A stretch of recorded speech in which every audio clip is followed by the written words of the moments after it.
Hello, আসসালামু আলাইকুম। আমি আপনাদের মাঝে আরও একটি নতুন ভিডিও নিয়ে হাজির হয়েছি। আমি আজকে পোলাও রান্না করেছি। এভাবে পোলাও রান্না করলে পোলাও হবে একদম ঝরঝরে পারফেক্ট এবং খেতেও হবে সুস্বাদু। ফার্স্টেই আমি তেল দিয়ে নিলাম। তেলটুকু গরম হলে এবার আমি এর ভিতরে দিয়ে দেব তেজপাতা, দারুচিনি, এলাচ, তারপর সাথে দিয়ে দেব পেঁয়াজ কুচি। পেঁয়াজগুলোকে ভালো মতো ভেজে নেব। বাদামি কালার হয়ে আসলে আমি যে পোলাওর চালটা ধুয়ে রেখেছিলাম, পানি ঝরিয়ে রেখেছি, ওই চালটা অ্যাড করে দেব। এই তো আমি চালটা এখন অ্যাড করে দিলাম। এবার চালটাকে ভালো করে ভেজে নেব। চালটা যত ভাজা হবে পোলাওটা খেতেও তত সুস্বাদু হবে, গ্রানটাও সুন্দর আসবে এবং ঝরঝরে হবে পোলাওটা। আমি 1 কেজি চাল নিয়েছিলাম, এর জন্য আমি 2 লিটার পানি অ্যাড করব। আমি এর ভিতরে দিয়ে দিলাম 1/2 লিটার দুধ এবং সাথে 1.5 লিটার দিয়ে দেব পানি। এই তো তাও ফুটন্ত গরম পানি দিয়েছি আমি। এর ভিতরে দিয়ে দেব কাঁচামরিচ, সাথে লবণ অ্যাড করে দিলাম। আপনারা স্বাদ মতো লবণ দিয়ে নেবেন।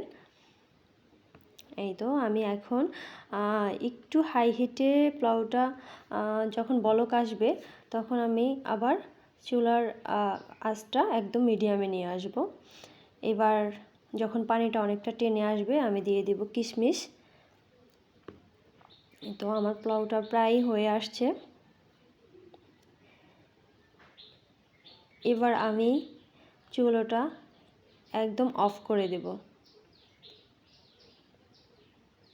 এই ঢেকে রেখেছিলাম, ঢেকে রাখার পরে দেখেছি যে না, পোলাওটা একদম পারফেক্ট আছে। এবার আবার আমি একদম লো হিটে দিয়ে 2 থেকে 3 মিনিট রাখবো।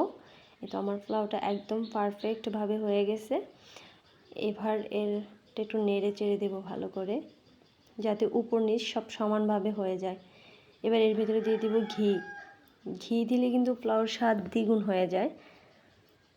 আপনারা আপনাদের স্বাদ মতো ঘি দিয়ে নেবেন, যে যেরকমটা পছন্দ করেন। এবার ভালোভাবে ঘিটাকে আমি পোলাওর ভাতের সাথে আমি একদম অ্যাড করে নেব। এই তো একদম পারফেক্ট ঝরঝরে হয়েছে। এবার দিয়ে দিব পেঁয়াজ বেরেস্তা। আমি পেঁয়াজটাকে আগেই বেরেস্তা করে রেখেছিলাম। পেঁয়াজ বেরেস্তা দিলে কিন্তু অনেক টেস্ট হয় পোলাওটা।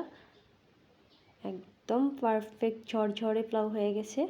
ভিডিওটি যদি ভালো লাগে লাইক, কমেন্ট এবং শেয়ার করে পাশে থাকবেন।